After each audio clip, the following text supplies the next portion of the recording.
ഞങ്ങൾ വരുന്ന വഴി ഷാഹി പറയുമായിരുന്നു എങ്ങനെയാണ് ഇത് കണക്ട് ചെയ്യുന്നത്, ഈ മൂന്ന് കാര്യങ്ങളെ കൂടി എങ്ങനെയാണ് കണക്ട് ചെയ്യുന്നതെന്ന്. ഇന്ന് നമുക്ക് എല്ലാ വിഷയങ്ങളും നമ്മുടെ ഇന്റർസെക്ഷൻ എന്നുള്ള വാക്കിന് തന്നെ വളരെയധികം പ്രസക്തിയുള്ള ഒരു കാലഘട്ടത്തിലാണ് നമ്മൾ ജീവിക്കുന്നത്. ഇപ്പൊ മുസ്ലിംസ് എല്ലാം ഇൻവേഡേഴ്സ് ആണ് എന്നൊരു ലോജിക്കിൽ ഒരു ചോദ്യം ഒരു കുട്ടി ചോദിക്കുമ്പം അന്ന് വരെ എനിക്ക് ക്ലാസ് റൂമിൽ ഇല്ലാത്ത പല ചോദ്യങ്ങളും അവർ ചോദിച്ചു തുടങ്ങി. കാരണം എനിക്കത് ഭയങ്കര നല്ലതായി. ഒരു റിയലിസ്റ്റിക് സിനിമ എന്നൊക്കെ പറയാവുന്ന, റിയലിസ്റ്റിക് ആവില്ല സിനിമ, എന്നാൽ അങ്ങനെയൊക്കെ പറയപ്പെടുന്ന വലിയ ഡ്രാമകളോ വലിയ വലിയ ഹീറോയിസങ്ങളോ ഇല്ലാത്ത രീതിയിൽ സിനിമ പറഞ്ഞു തുടങ്ങുന്ന ഒരു കാലത്താണ് ഞാൻ സിനിമയിൽ വന്നത്. കുറെ നാളായിട്ട് മലയാളികൾക്കിടയിലുള്ള സർക്കുലേറ്റ് ചെയ്യുന്ന ഒരു വലിയ അബദ്ധ ധാരണയാണ് രോമാഞ്ചം, ആവേശം, മഞ്ഞുമൽ ബോയ്സ്, ഇങ്ങനെ കുറെ സിനിമ വന്നപ്പോൾ ഇതെല്ലാം ആൺകഥകളാണ്. It's an absolutely anti feminist stupid reading. Those are not patriarchal movies. പ്രിയപ്പെട്ടവരെ, നമസ്കാരം. കൈരളി നമ്മുടെ ഒരു സ്വന്തം ഇടം പോലെയാണ്. കാരണം എല്ലാ വർഷവും കൈരളിയുടെ കൾച്ചറൽ ഫെസ്റ്റിൽ പങ്കെടുക്കാനും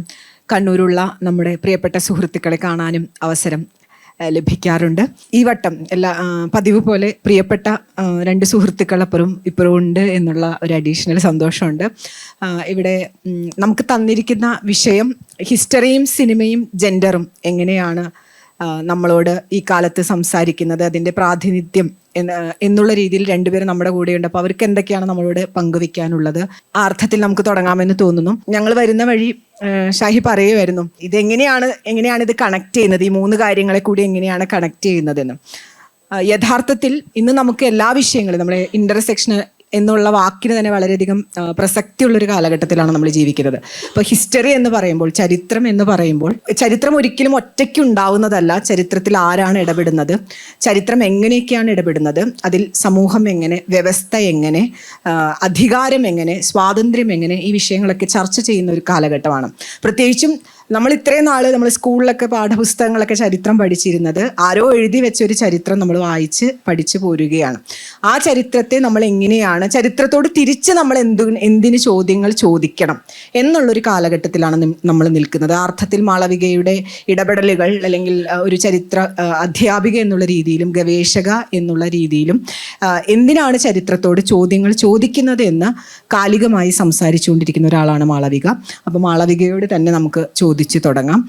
ഇപ്പം ഏറ്റവും കൂടുതൽ ചരിത്രത്തെക്കുറിച്ച് മാളവിക സോഷ്യൽ മീഡിയയിൽ സംസാരിച്ചുകൊണ്ടിരിക്കുകയാണ്. ഒരു അക്കാദമിക് സർക്കിളിൽ എഴുതുകയും അല്ലെങ്കിൽ ഇടപെടുകയും നമ്മൾ അക്കാദമിക് ആയിട്ടുള്ള പഠനങ്ങൾ നടത്തുന്നതിനോടൊപ്പം തന്നെ അത്രയേറെ പ്രധാനമാണ് ഇന്ന് സോഷ്യൽ മീഡിയയിൽ ചരിത്രത്തെക്കുറിച്ച് സംസാരിക്കുന്നത്. പ്രത്യേകിച്ചും ഞാൻ കൂടുതൽ വിശദീകരിക്കുന്നില്ല എന്തുകൊണ്ടാണ് ഒരു സോഷ്യൽ മീഡിയയിൽ പൊതു ഇടത്തിൽ നമ്മൾ ചരിത്രത്തെക്കുറിച്ച് ആവർത്തിച്ച് സംസാരിക്കേണ്ടതെന്ന് നമുക്കറിയാം. ഇതിൻ്റെ ഒരു തുടക്കം എങ്ങനെയായിരുന്നു, എന്തുകൊണ്ടാണ് ഒരു അധ്യാപിക എന്നുള്ള, തീർച്ചയായിട്ടും ഒരു അധ്യാപിക സമൂഹവുമായി കണക്റ്റഡ് തന്നെയാണ്, പക്ഷേ ഈ സോഷ്യൽ മീഡിയയിലേക്ക് ചരിത്രവുമായി വന്നപ്പോഴുണ്ടായിട്ടുള്ളൊരു അതിൻ്റെ ആദ്യ അനുഭവങ്ങൾ എങ്ങനെയാണ്, ഇതിൻ്റെ ഒരു തുടക്കം എന്ന് പറഞ്ഞിട്ട് നമുക്ക് തുടങ്ങാം. Thank you Anu. ഞാൻ ആദ്യം തന്നെ കൈരളി ബുക്സിനോടും ഇതിൻ്റെ ഡയറക്ടർ ക്യൂറേറ്റർ മധുപാൽ സാറിനോടും ബാക്കി ഓർഗനൈസേഴ്സിനോടും എന്നെ നന്ദി പറയുന്നു. കണ്ണൂരിൽ ആദ്യമായിട്ടാണ് ലിറ്ററേച്ചർ ഫെസ്റ്റിവലിൽ ഞാൻ പങ്കെടുക്കുന്നത്. അതായത് ഇറ്റ്സ് വെരി സ്ട്രേഞ്ച്. കാരണം എൻ്റെ യൂണിവേഴ്സിറ്റി തന്നെ നടത്തുന്ന ഒരു ലിറ്ററേച്ചർ ഫെസ്റ്റിവൽ ഉണ്ട്, കണ്ണൂർ യൂണിവേഴ്സിറ്റി ലിറ്ററേച്ചർ ഫെസ്റ്റിവൽ. പക്ഷെ അതിൽ നമുക്ക് ഓർഗനൈസറായിട്ട് നിൽക്കാനേ പറ്റുള്ളൂ, സ്പീക്കറായിട്ട് പോകാൻ പറ്റില്ല. അതുകൊണ്ട് I am very glad that I am here. ഈ ചോദ്യം വളരെ പ്രസക്തമായിട്ടൊരു ചോദ്യമാണ്. എനിക്ക് 10 വർഷമായിട്ട് ഞാൻ ഹിസ്റ്ററി പഠിപ്പിക്കുന്ന ഒരു അധ്യാപികയാണ്. ഈ ആദ്യം ഡൽഹി യൂണിവേഴ്സിറ്റി പഠിപ്പിച്ചുകൊണ്ടിരുന്ന സമയത്ത് ചരിത്രം പഠിപ്പിക്കാൻ കുറെ കൂടെ നമുക്ക് പ്രിപ്പയർ ചെയ്യണമെങ്കിലും കുറെ കൂടെ ഈസി ആയിരുന്നു നമുക്ക് ചരിത്രം പഠിപ്പിക്കാൻ. അങ്ങനെ ആരും അതിലൊന്നും ഇൻ്റർഫിയർ ഒന്നും ചെയ്യില്ല, നമുക്ക് ഇഷ്ടമുള്ളത് പഠിച്ചുകൊണ്ട് പോയി പഠിപ്പിക്കാം, അങ്ങനെയുള്ള കുറേ സ്വാതന്ത്ര്യങ്ങൾ ആ ഒരു സമയത്തുണ്ടായിരുന്നു. പക്ഷേ ഈ ഒരു ക്ലൈമറ്റ് പതുക്കെ ചേഞ്ച് ചെയ്യുകയും എന്ത് പഠിപ്പിക്കണം എന്നുള്ളത് അക്കാഡമിക് ആയിട്ടല്ലാത്ത സ്ഥലങ്ങളിൽ നിന്ന് ഉള്ള ഇൻ്റർഫിയറൻസ് വഴി ക്ലാസ് റൂമുകൾ എങ്ങനെ നിയന്ത്രിക്കണം എന്നുള്ള ഇടപെടലുകൾ വന്നു തുടങ്ങിയപ്പോഴാണ് നമ്മൾ ചരിത്രത്തെക്കുറിച്ച് പബ്ലിക്കായിട്ട് സംസാരിക്കണം എന്ന് വന്നത്. പക്ഷെ അതൊന്നും പബ്ലിക്കിന് നമ്മൾ ഉദ്ദേശിക്കുന്ന ഈ പബ്ലിക് സെമിനാറുകളും, കാരണം ഞങ്ങളുടെ ഒരു മേഖല അതായതുകൊണ്ട്. ഇത് കഴിഞ്ഞിട്ട് ഏകദേശം കോവിഡിൻ്റെ സമയമായപ്പോഴത്തേക്ക് ഞാൻ ഹൈദരാബാദിലൊരു യൂണിവേഴ്സിറ്റിയിലോട്ടും പിന്നെ ആന്ധ്രയിൽ മറ്റൊരു യൂണിവേഴ്സിറ്റിയിലും പഠിപ്പിച്ചു തുടങ്ങി. അപ്പോൾ അവിടെ പഠിപ്പിച്ചു തുടങ്ങിയപ്പം ആ സമയത്താണ് എൻജിനീയറിംഗ് കുട്ടികൾക്കും മെഡിക്കൽ കുട്ടികൾക്കും ഒരു ഹ്യൂമാനിറ്റീസ് കോഴ്സെങ്കിലും പഠിക്കണമെന്നുള്ള നിർബന്ധം വന്നത്. അതൊരു വളരെ വളരെ നല്ല കാര്യമായിട്ട് തന്നെയാണ് ഞാൻ വിചാരിക്കുന്നത്. കാരണം ഐൻസ്റ്റൈൻ ഒക്കെ പറഞ്ഞതുപോലെ നിങ്ങൾ ടെക്നിക്കൽ കോഴ്സസും പ്രൊഫഷണൽ കോഴ്സസും മാത്രമായി ഹ്യൂമാനിറ്റീസ് പഠിപ്പിക്കാതെ നിങ്ങൾ മനുഷ്യരെ പഠിപ്പിക്കുകയാണെങ്കിൽ നിങ്ങൾ യന്ത്രങ്ങളെയും മോൺസ്റ്റേഴ്സിനെയും ആയിരിക്കും സൃഷ്ടിക്കുന്നതെന്ന് ഐൻസ്റ്റൈൻ പറഞ്ഞിട്ടുണ്ട്. ഗ്രാംഷിയുടെ ഇറ്റാലിയൻ മോഡേൺ സ്കൂളിനെ കുറിച്ചുള്ള പഠനങ്ങൾ അത് തെളിയിക്കുന്നുമുണ്ട്.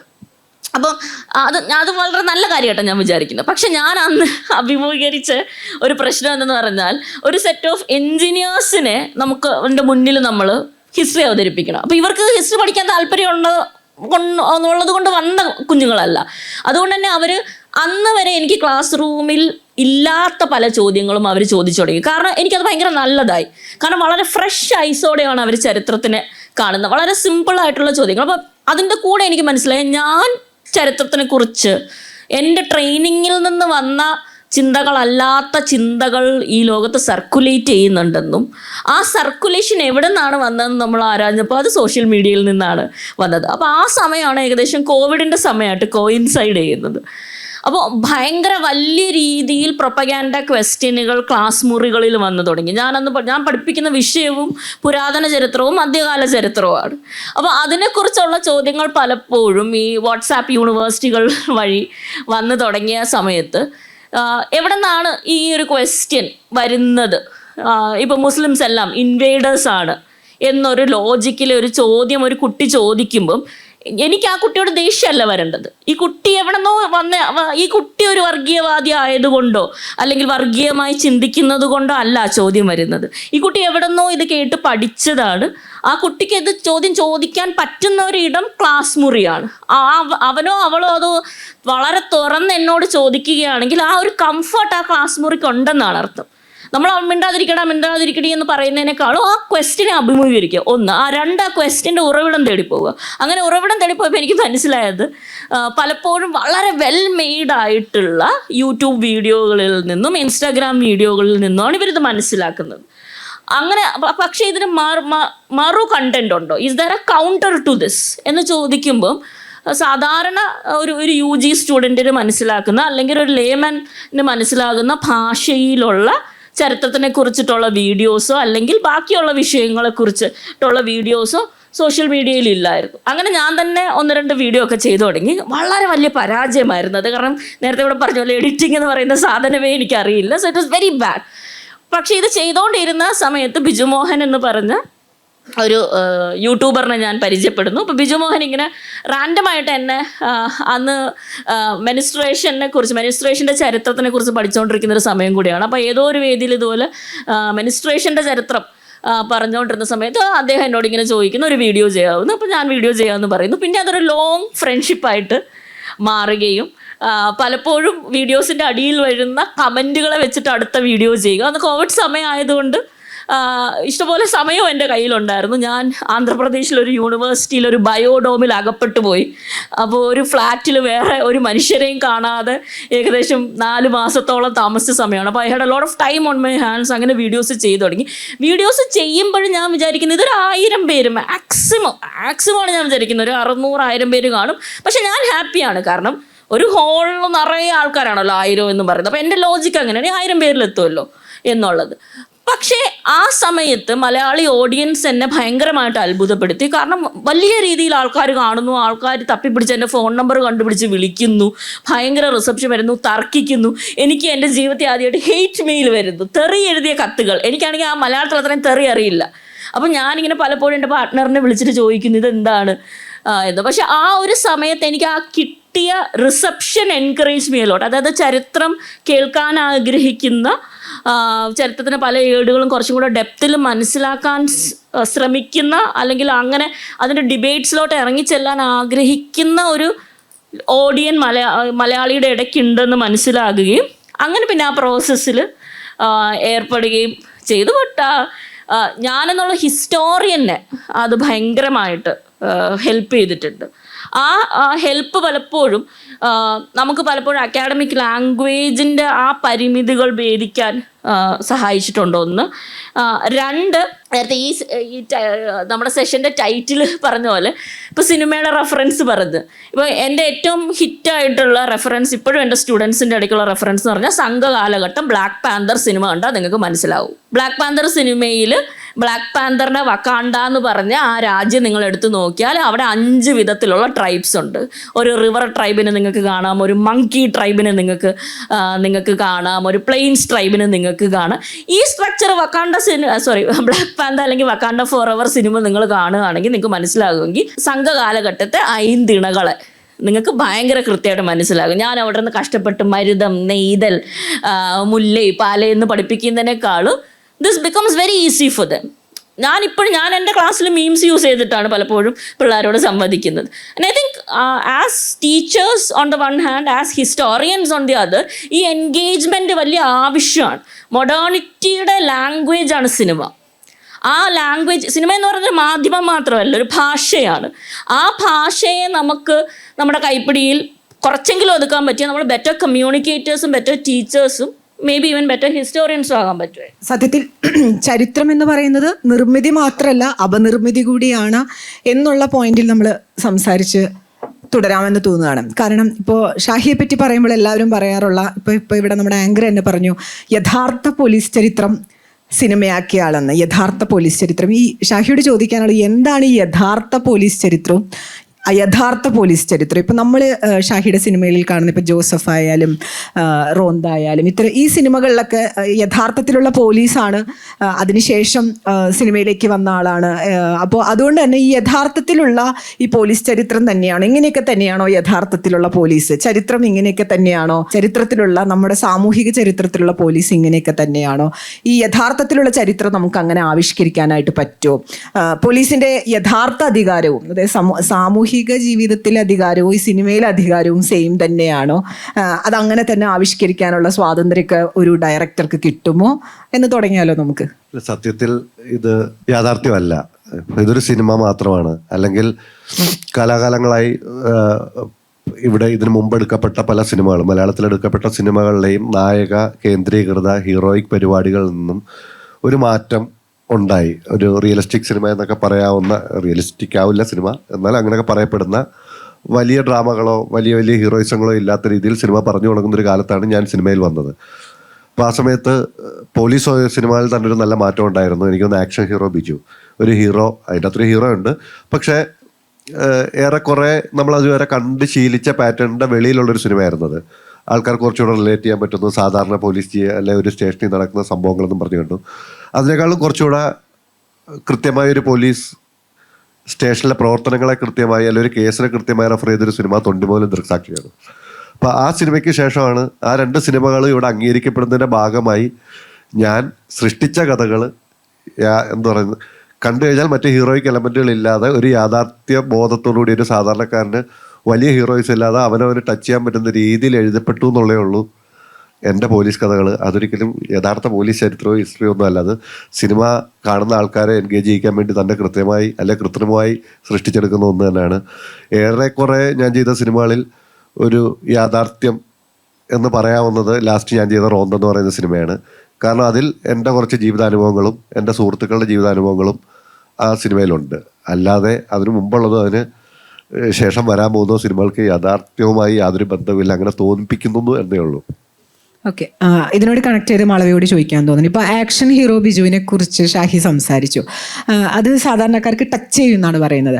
അപ്പോൾ ഈ പോലീസ് എന്ന് ഇപ്പം നമ്മൾ കുട്ടികളോട് ചോദിച്ചാൽ അറിയാം, കുട്ടികൾക്ക് ചെറുപ്പത്തിൽ ആരാവാനാണ് ആഗ്രഹം എന്ന് ചോദിച്ചു കഴിഞ്ഞാൽ വലിയൊരു ഭൂരിപക്ഷം ഇപ്പോൾ പറയുന്നുണ്ടായിരുന്നു, ഞങ്ങളുടെയൊക്കെ കാലത്ത് പോലീസ് ആയാൽ മതി. എന്തിനാണ് പോലീസ് ആവണമെന്ന് ചോദിച്ചാൽ പറയും എല്ലാവരും ഇടിക്കാം, എല്ലാവരും ഇടിച്ചിടാൻ പറ്റുന്ന ശക്തിയുള്ള ഒരാളാണ് പോലീസ്, അതുകൊണ്ട് പോലീസ് ആവാനാണ് ആഗ്രഹം. ഇപ്പോൾ ചിലപ്പോൾ ന്യൂജൻ വൈബ് മാറിയിട്ടുണ്ടാവുമെന്ന് എനിക്ക് തോന്നുന്നു. പക്ഷേ ഈ അധികാരവുമായി ചേർത്തിട്ടാണ് എപ്പോഴും പറയും. ഇപ്പോൾ ആക്ഷൻ ഹീറോ ബിജുവിൽ പോലീസുകാരന് കുറച്ചൊരു നിലവിലുള്ള ആ സോ കോൾഡ് കട്ടമീഷ് അങ്ങനത്തെ കുറച്ച് കാര്യങ്ങളൊക്കെ ഉണ്ടെങ്കിലും കുറച്ചൊരു ഫ്ലെക്സിബിളായിട്ട് അവതരിപ്പിച്ചിട്ടുണ്ടെന്നേ ഉള്ളൂ.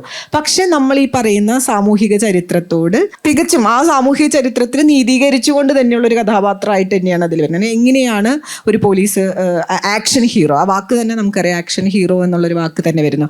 മാത്രമല്ല അതിൽ ഇപ്പം സ്ത്രീ പോലീസുകാരെ ചിത്രീകരിക്കുക എന്ന് പറയാം. അപ്പോൾ എങ്ങനെയാണ് കൃത്യമായിട്ടുള്ള സ്റ്റീരിയോ ടൈപ്പുകൾ ഒരു സ്ത്രീ പോലീസിനെ ചിത്രീകരിക്കുമ്പോഴും ഒരു പുരുഷ പോലീസിനെ ചിത്രീകരിക്കുമ്പോഴും വരുന്നത്? ഇതിനെ ചരിത്രവുമായി നമ്മൾ കണക്ട് ചെയ്യുകയാണെങ്കിൽ ചരിത്രത്തെ ഡോക്യുമെൻ്റ് ചെയ്യുന്ന ഒരു പ്രക്രിയ, അപ്പം നമ്മൾ യഥാർത്ഥത്തിൽ വായിക്കുന്ന ഒരു ചരിത്രവും ഫിക്ഷനിൽ കാണുന്ന ഒരു ചരിത്രവും രണ്ടിലും ഇതിന് ഡോക്യുമെൻ്റ് ചെയ്യപ്പെടുന്നത് ഒരേ ത്രെഡിൽ നിന്ന് തന്നെയാണെന്ന് തോന്നിയിട്ടുണ്ടോ മാളവികയ്ക്ക്? ഇല്ല, ഇത് 2 ഒറിജിൻ പോയിന്റ്സിൽ നിന്ന് വരുന്നതാണ്. ഇപ്പം നമ്മൾ ചരിത്രത്തിൽ പല പല സോഴ്സസ് ഉണ്ടല്ലോ. അപ്പം എല്ലാ സോഴ്സിനും അതൊരു ഭയങ്കര വലിയ പ്രശ്നമാണ്. എനിക്കൊന്ന് പോസ്റ്റ് മോഡേണിസത്തിൻ്റെ ഏറ്റവും വലിയ ട്രാപ്പും പോസ്റ്റ് ട്രൂത്തിൻ്റെ ഏറ്റവും വലിയ ട്രാപ്പും ഇതാണ്, നിങ്ങൾ എല്ലാ സ്രോതസ്സുകൾക്കും ഒരേ പ്രാധാന്യം കൊടുക്കണം എന്നുള്ളത്. അതായത് നിങ്ങളൊരു മ്യൂറൽ പെയിൻറ്റിങ്ങിൽ കാണുന്ന ചരിത്രവും അല്ലെങ്കിൽ ആരെങ്കിലും ഒരു നോവലിൽ എഴുതി വെച്ചിരിക്കുന്ന ചരിത്രവും ആർക്കൈവിൽ നിന്ന് കിട്ടുന്ന ചരിത്ര ശകലങ്ങൾ, ഇതൊന്നും നമുക്ക് വേറെ വാക്കില്ലാത്തത് കൊണ്ടാണ് ചരിത്രം എന്ന് പറഞ്ഞ് ഞങ്ങൾ ഹിസ്റ്റോറിയൻസ് വിളിക്കുന്നത് ക്യാപിറ്റൽ H വെച്ചുള്ള ഹിസ്റ്ററിയെ ഈ നമ്മൾ നിർമ്മിക്കുന്ന ചരിത്രത്തിനെയാണ്. മറ്റേത് ഭൂതകാലം എന്നുള്ള രീതിയിലാണ് മറ്റേ പാസ്റ്റിനെ നമ്മൾ കാണുന്നത്. പാസ്റ്റും ഹിസ്റ്ററിയും തമ്മിൽ ഇത് ഭയങ്കര വലിയ വ്യത്യാസമുള്ള 2 കാര്യങ്ങളാണ്. അപ്പോൾ പാസ്റ്റ് ചിലപ്പം നമുക്ക് അതിനെ പ്ലേസ് ചെയ്യേണ്ട വരുന്നത് പല നാരറ്റീവ്സിലൂടെയാണ്. ഇത് 1. 2, ലാംഗ്വേജ് എന്നുള്ള മാധ്യമത്തിൻ്റെ ലിമിറ്റേഷൻസ് പലപ്പോഴും ഈ ചരിത്രത്തിന് വരാറുണ്ട്.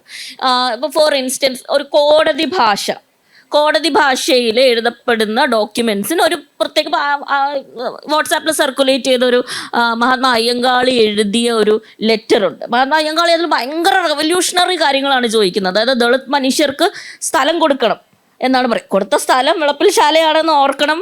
കൊടുത്ത സ്ഥലങ്ങളെല്ലാം തന്നെ അവിടെ പിന്നീട് ഗാർബേജ് ഡംപിങ് സ്റ്റേഷൻസും വേസ്റ്റ് പ്ലാന്റ്സും ഒക്കെ ആയി മാറിയ സ്ഥലങ്ങളാണ്. അതിൽ വായിച്ച് നമുക്ക് മനസ്സിലാവും. പക്ഷെ യൂസ് ചെയ്യുന്ന ഭാഷ ഞാൻ താണു വീണ് കേണ അപേക്ഷിക്കുന്നു എന്ന് പറയും. കാരണം ആ ഭാഷയിലെ റാണിയോട് അന്ന് സംസാരിക്കാൻ പറ്റുള്ളൂ. അപ്പം അങ്ങനെ ഒരു ഡോക്യുമെൻ്റ് കാണും. ആ ഡോക്യുമെൻറ്റിനെ ഒരു ചരിത്രകാരിയോ ചരിത്രകാരനോ അനലൈസ് ചെയ്യുന്നത് അത് മനസ്സിലാക്കിക്കൊണ്ടാണ്. അതായത് ആ സമയത്തെ ആ കാലഘട്ടത്തിലെ കോടതി വ്യവഹാരങ്ങളുടെ ചരിത്രം നമ്മൾ മനസ്സിലാക്കി, സർവൈലൻസ് നമ്മൾ മനസ്സിലാക്കി, ഈ ഭാഷയിലേ സംസാരിക്കാൻ പറ്റുള്ളൂ എന്ന് മനസ്സിലാക്കി ആണ് നമ്മൾ ആ സോഴ്സിനെ കാണുന്നത്. അതിൻ്റെ മെത്തേഡ് വേറെയാണ്. നമ്മൾ പക്ഷെ ഒരു അമ്പല ചുവരിൽ എഴുതപ്പെടുന്ന ഒരു ഇൻസ്ക്രിപ്ഷനെ നോക്കുന്ന ഭാഷ വേറെ ആയിരിക്കും. അപ്പം ഈ മെത്തേഡ് മനസ്സിലാക്കിയിട്ടാണ് ഒരു ചരിത്രകാരനോ ചരിത്രകാരിയോ ചരിത്രത്തിനെ അനലൈസ് ചെയ്യുന്നത്. ഇതുപോലെ തന്നെയാണ് ഈ പോലീസിൻ്റെ ചരിത്രം നമ്മൾ നോക്കുന്നത്. അത് കോർപ്പോറിയാലിറ്റിയുടെ ശരീര കേന്ദ്രീകൃതമായിട്ടുള്ള നീതിബദ്ധതയുടെ ചരിത്രം മനസ്സിലാക്കിയാലേ നമുക്ക് പോലീസിൻ്റെ ചരിത്രം മനസ്സിലാക്കാൻ പറ്റുള്ളൂ. എന്നാണ് മനുഷ്യൻ്റെ പുറത്ത് മനുഷ്യന് വളരെ ജൈവികമായിട്ടുള്ള വയലൻസിൻ്റെ അധികാരം, അതായത് എന്നെ ഒരാൾ അടിച്ചാൽ എനിക്ക് തിരിച്ചടിക്കാനാണ് തോന്നുന്നത്. അത് വളരെ നാച്ചുറലായിട്ട് എനിക്ക് വരുന്ന ഇൻസ്റ്റിങ്ക്റ്റാണ്. പക്ഷെ ഞാൻ ആ ഇൻസ്റ്റിങ്ക്റ്റ് മാറ്റിവെച്ച് എൻ്റെ ആ അധികാരത്തെ ഞാൻ സ്റ്റേറ്റിന് ട്രാൻസ്ഫർ ചെയ്ത് കൊടുക്കുകയും സ്റ്റേറ്റ് അത് മറ്റൊരു ഏജൻസിയായ പോലീസിന് ട്രാൻസ്ഫർ ചെയ്തു. അപ്പോൾ ഈ 2 ട്രാൻസ്ഫറും ഞാൻ എഗ്രി ചെയ്യണം. ഇതെപ്പോഴും മനുഷ്യ ചരിത്രത്തിൽ എപ്പോഴും ഇങ്ങനെ അല്ലായിരുന്നു. മാഗ്ന കാർട്ട എഴുതിയ സമയം തൊട്ടാണ് ഈ ഒരു ട്രാൻസ്ഫർ സംഭവിക്കുന്നത്, പോലീസിലേക്ക് മാറുന്ന ഒരു ട്രാൻസ്ഫർ സംഭവിക്കുന്നത്. അല്ലെങ്കിൽ നമ്മൾ കുറേ കൂടെ പുറകെ പോയ ഹമ്മുറാബിയുടെ, പക്ഷെ അതിനകത്തും കണ്ണിന് കണ്ണും പല്ലിന് പല്ലും എന്നുള്ള ഇതാണ് കുറേ കൂടെ നമ്മൾ സിവിലൈസ്ഡ് എന്ന് വിളിക്കുന്ന ഒരു ചരിത്രം മാഗ്ന കാർട്ടയിൽ. അപ്പോൾ ഇത് ഇത്രയും പറയുന്ന മേ ബി ഞാൻ നിങ്ങളെ കുറച്ച് ബോറടിപ്പിച്ചിട്ടുണ്ടെങ്കിലും സോറി, പക്ഷേ ഇത്രയും മനസ്സിലാക്കിയിട്ടേ പോലീസ് ചരിത്രം നമുക്ക് മനസ്സിലാക്കാൻ പറ്റുള്ളൂ. കാരണം അതിൻ്റെ പുറകിൽ വലിയ വലിയ ഡിബേറ്റ്സ് ഉണ്ട്. സർവൈലൻസിൻ്റെ ചരിത്രം എങ്ങനെയാണ് നടക്കുന്നതെന്നുണ്ട്. ബ്രിട്ടീഷുകാർ ഇവിടെ നിർമ്മിച്ച ഒരു പോലീസ് ഫോഴ്സിൻ്റെ ചരിത്രമുണ്ട്. നമ്മുടെ നാട്ടുരാജ്യങ്ങളിൽ നിലനിന്നിരുന്ന പോലീസ് ഫോഴ്സിൻ്റെ ഒരു ചരിത്രമുണ്ട്. പിന്നെ സ്റ്റേറ്റ് എന്ന് പറയുന്ന കാര്യത്തിൻ്റെ 4 ഘടകങ്ങളിൽ ഒരു ഘടകമായിട്ട് കോസി ഫോഴ്സ് എക്സിസ്റ്റ് ചെയ്യുന്നുണ്ട്. അപ്പോൾ ഇത്രയും കോംപ്ലക്സ് ആയിട്ടുള്ളൊരു കാര്യമാണ്. പക്ഷേ ഈ ഇത്രയും കോംപ്ലക്സ് ആയിട്ടുള്ള കാര്യത്തിനെ നിങ്ങളിപ്പോൾ ഒരു ടെക്സ്റ്റ് ബുക്കിൽ നമ്മൾ ഇന്ത്യൻ ആർമിയുടെ ചരിത്രം അല്ലെങ്കിൽ കേരള പോലീസിൻ്റെ ചരിത്രം എന്ന് പറയുമ്പോൾ ഇത് വായിക്കാൻ എടുക്കുന്ന ആൾക്ക് ഈ ചിലപ്പോൾ ഈ complexity may be they don't need it, they might need it, depends on the reader. പക്ഷേ ഇതൊരു സിനിമയിൽ എത്തിക്കഴിയുമ്പം സിനിമയ്ക്ക് ഈ കൊമേഴ്ഷ്യൽ ഘടകം കൂടുതലായതുകൊണ്ട് തന്നെ എല്ലാവർക്കും മനസ്സിലാകുന്ന നമുക്ക് വേണമെങ്കിൽ അതിനൊരു ട്രാൻസ്ലേഷൻ എന്ന് വിളിക്കാം. ട്രാൻസ്ലേറ്റബിൾ ഫിലിം ലാംഗ്വേജിലേക്ക് ഇത് കൊണ്ടുവരണം. അപ്പോൾ അതിൻ്റെ ഒരു സ്ട്രഗിൾ പലപ്പോഴും ഈ ഡയറക്ടറിനുണ്ട്. ഈ സ്ട്രഗിൾ തന്നെയാണ് മിക്കവാറും ഹിസ്റ്റോറിയൻ അനുഭവിക്കുന്നത്. കാരണം എൻ്റെ അടുത്ത് നിന്ന് എനിക്കിപ്പോൾ പോലീസിൻ്റെ ചരിത്രമോ സ്ത്രീകളുടെ ചരിത്രമോ ട്രാൻസ് മനുഷ്യരുടെ ചരിത്രമോ എഴുതണമെങ്കിൽ എൻ്റെ അടുത്തേക്ക് സ്ക്രീം ചെയ്യുന്ന 5 വിധത്തിലുള്ള സോഴ്സ് കാണും. ചിലപ്പം ഞാൻ ഹുജൂർ കച്ചേരി രേഖകൾ നോക്കുമ്പോൾ അതിനകത്ത് കാണുന്ന ഇത്രയും ഭയങ്കര പൊളിറ്റിക്കലി ഇൻകറക്റ്റ് ആയിട്ടുള്ള അല്ലെങ്കിൽ അത്രയും വയലൻ്റ് ആയിട്ടുള്ള ട്രാൻസ്ജെൻഡർ മനുഷ്യരെ കുറിച്ചുള്ള റെപ്രസെൻറ്റേഷൻ അതിനകത്ത് കാണുമായിരിക്കും.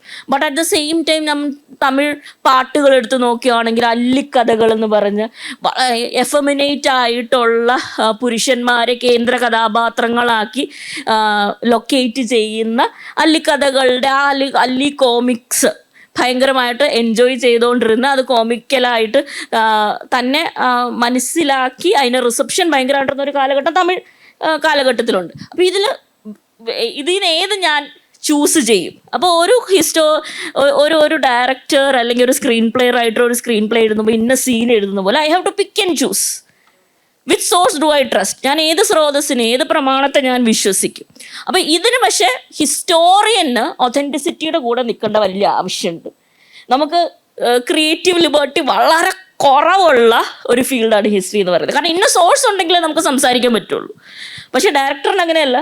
ഡയറക്ടറിന് കുറേ കൂടെ ലിബർട്ടി ഉണ്ട്. കുറേ കാര്യങ്ങളിൽ നമുക്ക് വേണമെങ്കിൽ വെള്ളം ചേർക്കാൻ പറ്റും, അല്ലെങ്കിൽ കുറേ കൂടെ എക്സാജറേറ്റ് ചെയ്ത് കാണിക്കാൻ പറ്റും.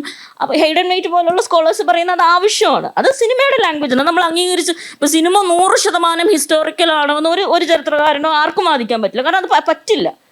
ചരിത്ര സ്രോതസ്സുകൾ തന്നെ പെർസെപ്റ്റീവായിട്ടാണ് ചരിത്രം എഴുതുന്നത്. അതിൻ്റെ കൂടെ ഒരു കാര്യം കൂടെ പറഞ്ഞു, പലപ്പോഴും പക്ഷെ നമ്മൾ ഈ ചരിത്രത്തിനെ കാണുമ്പോൾ ഈ വെട്ടിമുറിച്ച് ഇന്ന മനുഷ്യരുടെ ചരിത്രം, ഇത് സ്ത്രീ ചരിത്രം, ഇത് പുരുഷ ചരിത്രം, ഇത് ഇൻ്റർസെക്സ് മനുഷ്യരുടെ ചരിത്രം എന്ന് കാണുന്നതിൻ്റെ ഒരു പ്രശ്നമുണ്ട്. ഇതേ പ്രശ്നം സിനിമയ്ക്കുണ്ട്. കാരണം ഇപ്പം ഇത് പോലീസ് കഥകൾ, ഇത് റോംകോം, ഇത് ആക്ഷൻ പടം, ഇത് ആർട്ട് പടം, അല്ലെങ്കിൽ ഇത് മാസ് പടം. ഐ ഡോണ്ട് തിങ്ക് നമ്മളൊരു ഡയറക്ടർ ഉണ്ടാക്കുമ്പോൾ ഇത് ഞാൻ മാസ് പടമായിട്ട് ഉണ്ടാക്കാൻ പോകുന്നു എന്ന് വിചാരിച്ചുണ്ടാക്കുന്നതിനേക്കാളും I am going to say the story. ഞാൻ ഈ സ്റ്റോറി പറയാൻ പോകുന്നു. സോ ഞാൻ ഒരിക്കലും ഇപ്പം കബീറിനെ ആണെങ്കിലും വേറെ മൂവീസ് കാണുമ്പോൾ ഒന്നും ഇത് പോലീസ് കഥയായിട്ടല്ല. This is a story of a certain set of people. അപ്പം പക്ഷേ നമുക്ക് ഈ പ്രശ്നമുണ്ട്, നമ്മൾ വെട്ടി മുറിച്ച് കാണും. അതുകൊണ്ട് തന്നെയാണ് കുറേ നാളായിട്ട് എനിക്കിത് ഏതെങ്കിലും വേദി ഞാൻ പറയണമെന്ന് വിചാരിച്ചിട്ടുള്ളൊരു കാര്യമാണ്. കുറേ നാളായിട്ട് മലയാളികൾക്കിടയിലുള്ള സർക്കുലേറ്റ് ചെയ്യുന്ന ഒരു വലിയ അബദ്ധധാരണയാണ്. ആ സിനിമകൾ രോമാഞ്ചം, ആവേശം, മഞ്ഞുമ്മൽ ബോയ്സ്, ഇങ്ങനെ കുറേ സിനിമ വന്നപ്പോൾ ഇതെല്ലാം ആൺകഥകളാണ്. അങ്ങനെ ഈ പുരുഷന്മാരാൽ നിറഞ്ഞ ഒരു സിനിമാ ലോകത്തേക്ക് നമ്മൾ വന്നു കഴിഞ്ഞു. ഇപ്പോൾ ഈ കഥകളിലൊന്നും സ്ത്രീകളില്ലല്ലോ. ആക്ച്വലി എനിക്കതിന് വേറെ വാക്കില്ലാത്തതുകൊണ്ട് ഞാൻ പറയുന്നതാണ്, it's stupid reading. It's an absolutely anti feminist stupid reading. Those are not patriarchal movies. അതെന്തുകൊണ്ടാണ് അങ്ങനെ പറയുന്നതെന്ന് പറയുന്നത്, നമുക്കെപ്പോഴും നമ്മൾ ആണുങ്ങളെ കൂടുതൽ ഫോക്കസ് ചെയ്യുന്ന സിനിമകൾ ആൺ സിനിമകളാണെന്നും പെണ്ണുങ്ങളെ ഫോക്കസ് ചെയ്യുന്ന സിനിമകൾ ഫെമിനിസ്റ്റ് സിനിമകളാണെന്നും നമ്മൾ തെറ്റിദ്ധരിക്കാറുണ്ട്. ഇപ്പോൾ ചിന്താവിഷ്ടയായ ശ്യാമളയോ എൽസമ്മ എന്ന ആൺകുട്ടി, പിന്നെ 22 FK, ഇതൊക്കെ മലയാളി തെറ്റിദ്ധരിച്ച് വെച്ചിരിക്കുന്നതാണ് ഫെമിനിസ്റ്റ് സിനിമയാണെന്ന്. ഇതൊന്നും ഫെമിനിസ്റ്റ് സിനിമയല്ല, എക്സ്ട്രീംലി പേട്രിയാർക്കൽ സിനിമയാണ് ഇതൊക്കെ. ഞാൻ വിചാരിക്കുന്നത് മഞ്ഞുമ്മൽ ബോയ്സ് ഒരു നല്ല ഫെമിനിസ്റ്റ് സിനിമയാണെന്നാണ്. കാരണം എന്തെന്നറിയോ, ബെൽ ഹുക്സ് പറയുന്നത് ഫ്രണ്ട്ഷിപ്പിനെ കുറിച്ചും ലവിനെ കുറിച്ചും ഒക്കെ നിങ്ങൾ പറയുകയാണെങ്കിൽ നിങ്ങളൊരു ഫെമിനിസ്റ്റ് ആണെന്നാണ്. സോ മഞ്ഞുമ്മൽ ബോയ്സ് എന്താണ്, at the end of the day അത് ഫ്രണ്ട്ഷിപ്പിനെ കുറിച്ചുള്ളൊരു സിനിമയാണ്. അപ്പോൾ അങ്ങനെ നിങ്ങളൊരു സബോൾട്ടേൺ സോഫ്റ്റർ ടോപ്പിക്, ടോക്സിക് മാസ്കുലിനിറ്റിയെ പ്രകീർത്തിക്കാതെ, ഇപ്പോൾ ആവേശം പോലെ ഒരു സിനിമ, അത് ടോക്സിക് മാസ്കുലിനിറ്റി ഏറ്റവും നന്നായിട്ട് കാരിക്കേച്ചർ ചെയ്യുന്ന, ഒരു പരിധി വരെ അയാളുടെ വൾണറബിലിറ്റിയെ വെളിയിൽ എടുത്ത് കാണിക്കുന്ന, അയാൾ ഇത്രയും വില്ലനായിട്ടിരിക്കുമ്പോൾ തന്നെ അയാൾ കരയുന്ന, അയാൾക്ക് അമ്മ എന്നുള്ളൊരു സെൻറ്റിമെൻറ്റ്, അയാൾ ഏറ്റവും വർക്ക് ചെയ്യുന്നത് അമ്മ എന്നുള്ളൊരു സെൻറ്റിമെൻ്റ് ആണ്. അപ്പോൾ അയാളുടെ സോഫ്റ്റ് സൈഡിനെ എക്സ്പ്ലോർ ചെയ്യുന്നതാണ്. How is this A masculine movie? It is, if you ask me, കേരളത്തിലുള്ള പല ഫെമിനിസ്റ്റ് സിനിമകളെക്കാളും ഫെമിനിസ്റ്റാണ് ആവേശം എന്ന് പറയുന്ന സിനിമയും മഞ്ഞുമ്മൽ ബോയ്സ് എന്ന് പറയുന്ന സിനിമയും. പലപ്പോഴും നമ്മൾ സ്ത്രീ ശരീരത്തോട്, അല്ലെങ്കിൽ നമ്മൾ പെർസീവ് ചെയ്യുന്ന സ്ത്രീ ശരീരം, ബ്രസ്റ്റും ജെനിറ്റാലിയും ഒക്കെയുള്ള ശരീരം മാത്രമാണ് സ്ത്രീത്വം എന്ന് വിചാരിക്കുകയും പുരുഷ ഫാലസിന് ചുറ്റിപ്പറ്റി ഉള്ള പുരുഷ ശരീരമുള്ള ആൾക്കാർ കൂടുതൽ റെപ്രസെന്റ് ചെയ്യപ്പെടുന്ന സിനിമകൾ പുരുഷ സിനിമയെന്ന് തെറ്റിദ്ധരിക്കുകയും ചെയ്യുന്നത്. ആക്ച്വലി എന്താ, ഒരു മൂവിയുടെ വാല്യൂസ് വെച്ചിട്ടാണ് ആ മൂവിയെ ജഡ്ജ് ചെയ്യേണ്ടത്. അപ്പം wherever you have a movie which talks about love, which does ഒരു അഗ്രസീവ്നെസ്സിന് അല്ലെങ്കിൽ ഭയങ്കരമായിട്ടുള്ള ഒപ്രഷനെ, വയലൻസിനെ പ്രകീർത്തിക്കാത്തൊരു സിനിമ വരുമ്പോൾ, if you ask me, that is A feminist movie. അതുകൊണ്ട് നമ്മുടെ നമ്മുടെ തലയിലുള്ള മലയാളിയുടെ ആസ്വാദന, നമ്മൾ ഭയങ്കരമായിട്ട് പറയും പ്രബുദ്ധ മലയാളി എന്ന്, പക്ഷേ ഈ ആസ്വാദനത്തിന് ഭയങ്കര പ്രശ്നമുണ്ട്. നമ്മുടെ ചിന്തകൾക്ക് പലപ്പോഴും ഈ മെയിൽ ഗേസ് ഇൻഫിൽട്രേഷൻ വന്നതുകൊണ്ട് തന്നെയാണ് നമ്മളിങ്ങനെ ചീകി ഭയങ്കര നീറ്റായിട്ടോ male movie, female movie, feminist movie, non feminist movie എന്ന് പറയുന്നത്. And that has to absolutely change. അതിനൊരു ക്യൂ ഹിസ്റ്ററിയിൽ നിന്നും ഫിലോസഫിയിൽ നിന്നും എടുക്കേണ്ട ആവശ്യം. അങ്ങനെ പറയുമ്പോൾ പോലും നമുക്കൊരു എങ്ങനെയാണ് നമ്മുടെ പൊതുബോധം, ഇപ്പോൾ മാളവിക സൂചിപ്പിച്ചൊരു കാര്യത്തിൽ നിന്ന്, ഇപ്പം ആവേശത്തിൽ ഈ പറഞ്ഞ വൾണറബിൾ ആയിട്ടുള്ള ഒരു സിറ്റുവേഷൻ ആണോ സമൂഹം എടുക്കുന്നത്? ഏത് സമൂഹമാണ് ഇത് കാണുന്നത്? ഏത് മെയിലാണ് ഇത് കാണുന്നത്? ഏത് ഫീമെയിലാണ് ഇത് കാണുന്നത്? അത് ആവേശത്തിലെ രംഗണ്ണനെ നമ്മുടെ പൊതുസമൂഹം എങ്ങനെയാണ് സ്വീകരിക്കുന്നത് എന്നുള്ളത്. ആവേശത്തിൽ ഈ പറഞ്ഞ വൾണറബിൾ ആയിട്ടുള്ള ഒരു സിറ്റുവേഷൻ ആണോ സമൂഹം എടുക്കുന്നത്? ഏത് സമൂഹമാണ് ഇത് കാണുന്നത്? ഉദാഹരണത്തിന് ഇപ്പൊ മലയാളത്തിലെ ഒരു കൾട്ട് പ്രയോഗമാണ് ജോർജ് സർ. സുഹൃത്തുക്കളായ അല്ലെ നടികളായ ആൾക്കാർ പറയും, നിന്റെ സിനിമയിൽ സ്ത്രീ കഥാപാത്രങ്ങളില്ല. ഇപ്പൊ ജോളി ചേച്ചി പറഞ്ഞാണ്, നീ ഒരു പെണ്ണിനെ വെച്ച് എഴുതും എന്ന് പറഞ്ഞ് തമാശക്ക് പറയാറുണ്ട്. നമ്മൾ എപ്പോഴും വിചാരിക്കും ആർക്കൈവ് എന്ന് പറയുന്നത് എന്തോ നോളജിന്റെ റെപ്പോസിറ്ററി ആണ്, എല്ലാ കൃത്യതയുള്ള ഡോക്യുമെന്റ്സ് മാത്രമാണ് ഇവിടെ. എന്നാൽ ആർക്കൈവ് ഭയങ്കര കള്ളം പറയുന്ന ഒരു ഇൻസ്റ്റിറ്റ്യൂഷനാണ്.